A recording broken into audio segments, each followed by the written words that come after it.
Hello guys, magandang tanghali. Magandang tanghali sa lahat.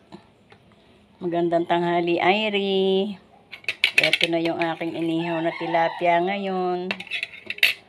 Nung isa akong nag-ihaw, 3. Pero ngayon isa lang, kaya lang malaki. Yan. Tamo yung sa pinggan Nasakop lahat. Ayan. Ang purpose nun, kaya sinusunog, Irie. Inaalis yung kaliskis. Yan, ganyan. May natira naman siya, kaya lang konti na lang, di ba? Aalisin yung kaliskis. Hindi ko pa nga naalis yung palikpik Ginugupit ko to guys. Gugupitin para wala. Yan. Gugupitin pa yan, tabihan para maalis yung sunog na palikpik. Ayan. Tapos may sausawan tayong